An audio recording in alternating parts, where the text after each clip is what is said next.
1179. Kamu orang pertama yang bilang begitu.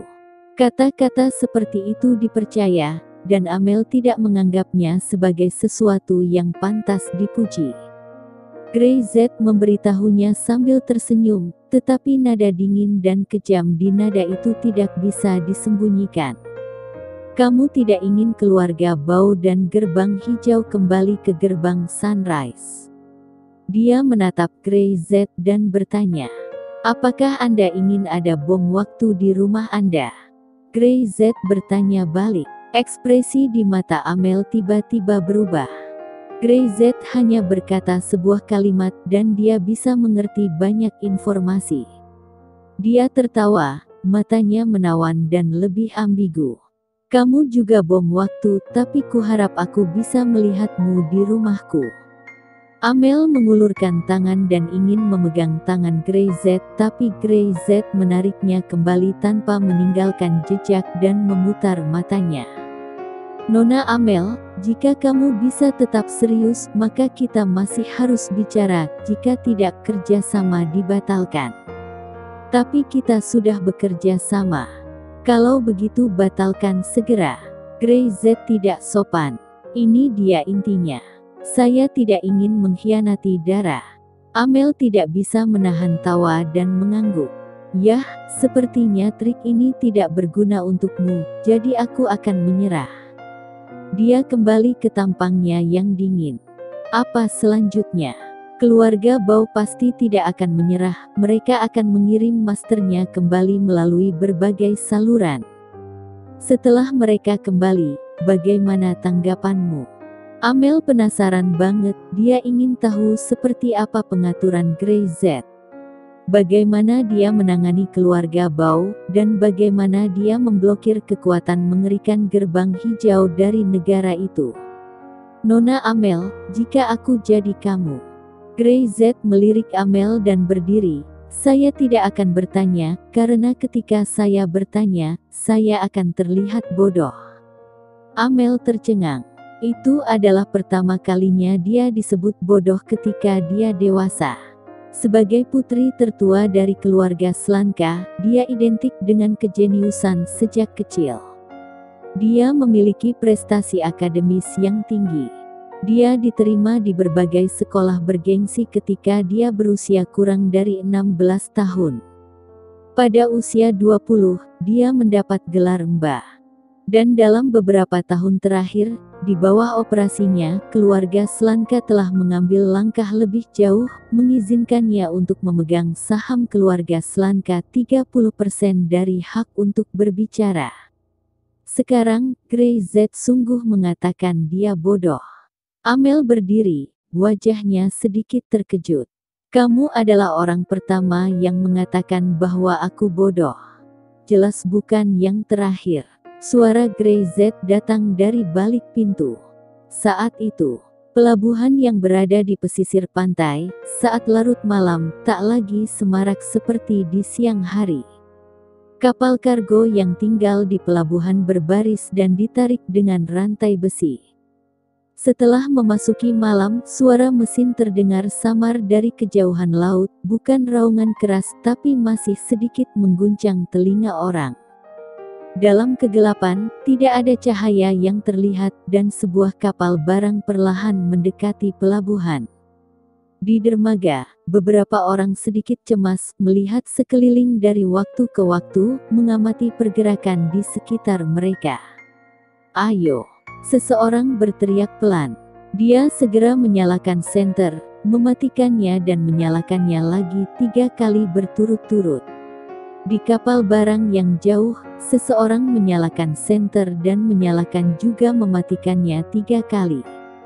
Ini adalah sinyal rahasia di antara mereka, yang telah terjadi selama beberapa tahun. Pelan-pelan, kapal barang di kejauhan telah terhenti, dan dengan tenaga cadangannya, perlahan-lahan mendekati dermaga, mencoba untuk tidak bersuara. Dengan pesanan ini, kamu bisa menghasilkan banyak uang.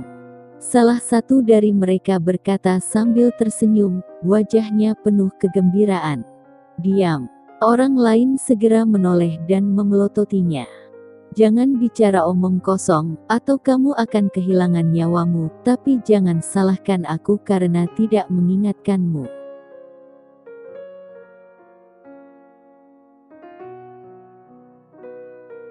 Bab 1180.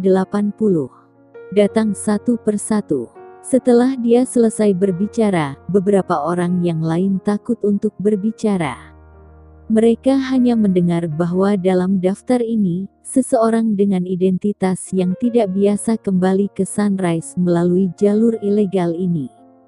Tapi mereka tidak tahu siapa itu, dan mereka tidak berani bertanya, jelas mereka tidak bisa memprovokasi. Ketika kapal barang itu turun ke darat, beberapa orang langsung menginjakkan kakinya. Orang-orang di kapal barang itu melambai dan memberi isyarat. Kedua belah pihak segera mengerti bahwa itu adalah orang mereka. Setelah itu, geladak di kapal barang dibuka, dan satu demi satu siluet orang naik dari bawah kabin. Melalui cahaya redup, mereka bisa melihat orang-orang ini, masing-masing dengan wajah tidak terawat, mata kusam, dan bau busuk di sekujur tubuh. Cepat, pria di kapal barang itu mendengus. Persetan, cepatlah. Dia masih memegang cambuk kulit di tangannya, seolah-olah ingin memukuli seekor binatang, dan memukuli orang-orang dan ular, bahkan orang-orang itu. Tapi dia tidak melakukannya. Dia bahkan tidak berani mengatakan sepatah kata pun, kecuali menutupi wajahnya dengan tangannya. Dia tidak berani menolak sepatah kata pun. Ketika Master Aula secara pribadi turun dari kapal, seseorang mengambilnya, membawanya ke dalam mobil, dan dengan cepat menghilang di dermaga. Kemudian, beberapa orang di dermaga berjalan ke geladak. Segera, sesosok tubuh keluar, dan beberapa orang yang berdiri di sana segera berdiri dengan wajah penuh hormat. Master. Sosok itu hanya mengangguk tanpa mengucapkan sepatah kata pun, berjalan langsung dari geladak, dan beberapa orang di belakangnya langsung mengikutinya. Di kejauhan, sebuah mobil terparkir, dan beberapa orang berjalan cepat ke depan mobil. Salah satunya menarik pintu mobil. Tuan Lei, silahkan. Lei Qianjue hendak masuk ke dalam mobil dan tiba-tiba berhenti. Hah, hah. Hah, beberapa sosok keluar dari kegelapan. Lei Qianjue, aku sudah lama menunggumu. Saudara Zen lah yang berjalan di depan. Di belakangnya, ada 5 atau 6 orang yang langsung mengepung Lei Qianjue. Kamu, siapa kamu? Orang yang menginginkan hidupmu. Brother Zen tidak repot-repot berbicara omong kosong sama sekali. Orang-orang dari pintu hijau, jika memasuki negara ini aku bunuh. Begitu suara jatuh, beberapa orang bergegas.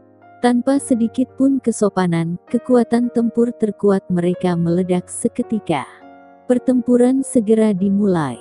Adegan seperti itu dipentaskan di banyak tempat pada waktu yang sama. Orang-orang gerbang hijau ingin memasuki Sunrise melalui berbagai saluran, tetapi ketika mereka menginjakkan kaki di tanah ini, mereka ditakdirkan untuk tidak dapat kembali dalam kehidupan ini. Entah Anda tidak bisa pergi, atau Anda akhirnya bisa memasuki negara itu, tetapi Anda terbunuh di tempat pertama kali menginjak tanahnya. Saat Amel mendapat kabar tersebut, Grey Z berkata bahwa dirinya bodoh dan itu tidak salah.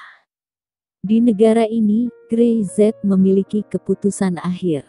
Gerbang hijau ingin kembali. Selama Grey Z tidak menganggukkan kepalanya, mereka tidak bisa kembali. Dia sepertinya telah melihat Bao Dong salah melompat. Kekuatan luar negeri keluarga Bao yang kuat, gerbang hijau yang dia kendalikan, bahkan tidak memiliki jejak perlawanan di depan Grey Z. Belum lagi konflik langsung, bahkan berjalan di depan Grey Z adalah sesuatu yang tak mudah. Dia kini khawatir, keluarga Bao tidak pernah sebegitu menderita seperti saat ini. Berita itu kembali ke rumah Bao satu persatu, dan wajah Bao Dong sudah sangat mengerikan. Tidak mungkin. Sama sekali tidak mungkin. Dia meraung. Lalu Grey Z, bagaimana mungkin ada kekuatan seperti itu? Apakah dia sudah mengendalikan seluruh lingkaran bawah tanah domestik? Ini tidak mungkin. Dia seperti orang gila. 12 master telah menjadi total 36 orang. Hingga saat ini, 29 orang kehilangan kontak. Dengan sedikit yang tersisa, apa mungkin bisa berhasil? Bagi Baodong, Sunrise saat ini seperti pusaran air besar. Selama keluarga Bao berani pergi, selama gerbang hijau berani pergi, mereka akan ditelan tanpa tulang tersisa.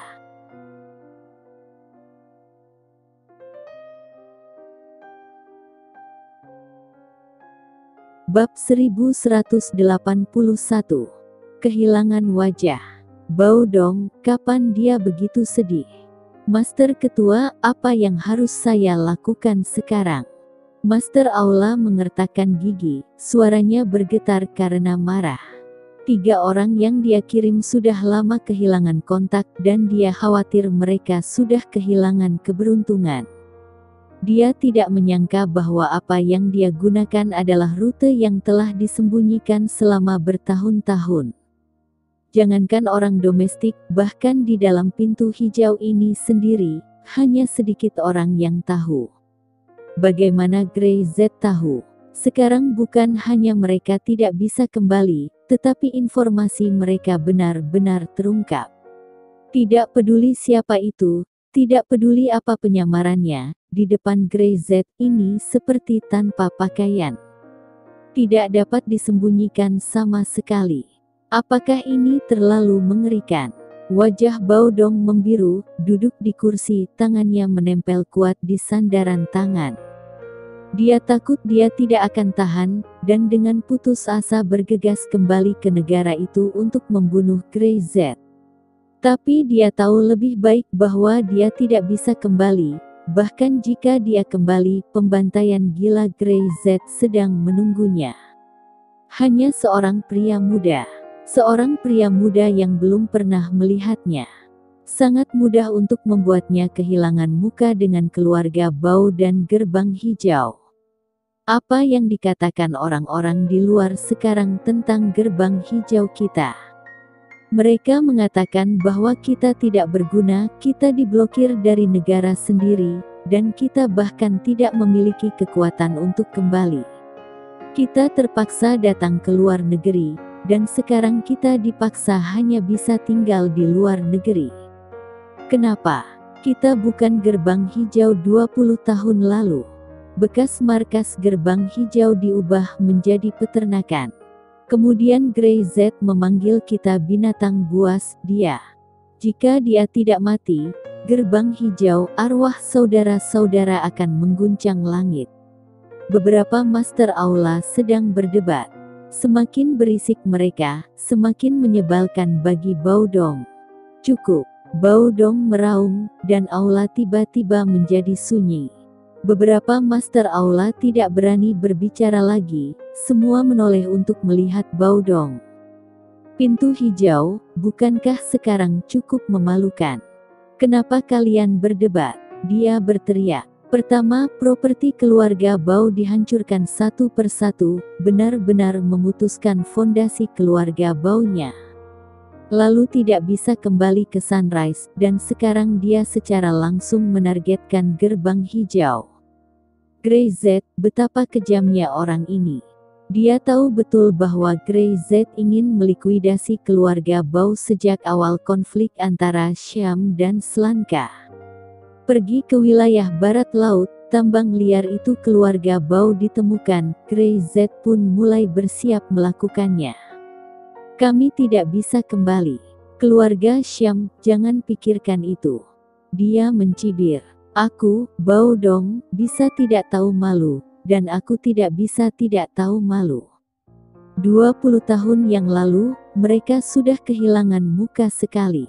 Dia berpikir bahwa setelah 20 tahun perkembangan, dia bisa berdiri dan melawan, tetapi dia tidak pernah berpikir untuk berlutut di kaki Grey Z lagi. Sekarang rumor di luar, Bao Dong tidak mendengarnya, dia hanya bisa berpura-pura tidak mendengarnya, dan membiarkan orang-orang itu mengejek. Lalu apa? Jika Syam ingin memasuki pasar luar negeri, dia harus bertanya padanya apakah Bao Dong setuju atau tidak.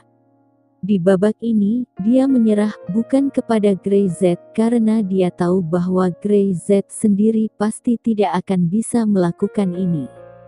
Itu adalah sang Lord, pria di pintu tersembunyi. Dia yang paling sulit dilawan. Master Ketua. Seseorang tidak bisa menyerah begitu saja. Berapa banyak orang yang akan menertawakan mereka. Aku kehilangan mukaku, apa kamu tidak ingin mengambilnya lagi? Bao Dong meliriknya. Bersiaplah, Syam akan datang ke luar negeri cepat atau lambat, dan Grey Z akan melakukan hal yang sama. Kita akan menyelesaikan hutang ini saat itu juga.